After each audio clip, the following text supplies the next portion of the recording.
एक बार की बात है, महाभारत के युद्ध के बाद भगवान श्री कृष्ण और अर्जुन द्वारिका गए, पर इस बार रथ अर्जुन चला करके ले गए। द्वारिका पहुंचकर अर्जुन बहुत थक गए, इसलिए विश्राम करने के लिए अतिथि भवन में चले गए।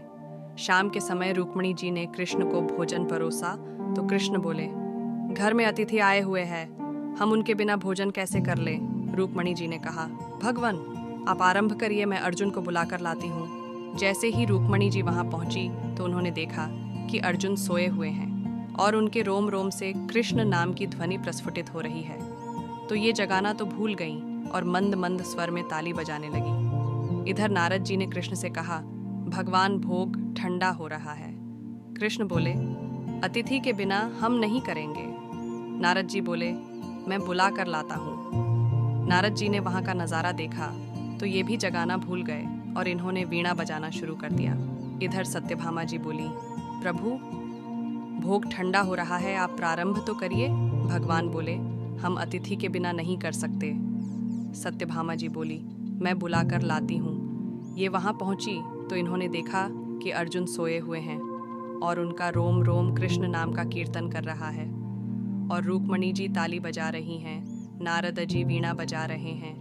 तो ये भी जगाना भूल गई और इन्होंने नाचना शुरू कर दिया। इधर भगवान बोले, सब बोल के जाते हैं, भोग ठंडा हो रहा है, पर हमारी चिंता किसी को नहीं है। चलकर देखता हूँ वहाँ ऐसा क्या हो रहा है जो सब हमको ही भूल गए। प्रभु ने वहाँ जाकर के देखा तो वहाँ तो स्वर लहरी चल रही है। अर्जुन सोते सोते कीर्तन कर रहे हैं, रुक्मिणी जी ताली बजा रही हैं, नारद जी वीणा बजा रहे हैं और सत्यभामा जी नृत्य कर रही हैं। ये देखकर भगवान के नेत्र सजल हो गए और मेरे प्रभु ने अर्जुन के चरण दबाना शुरू कर दिया।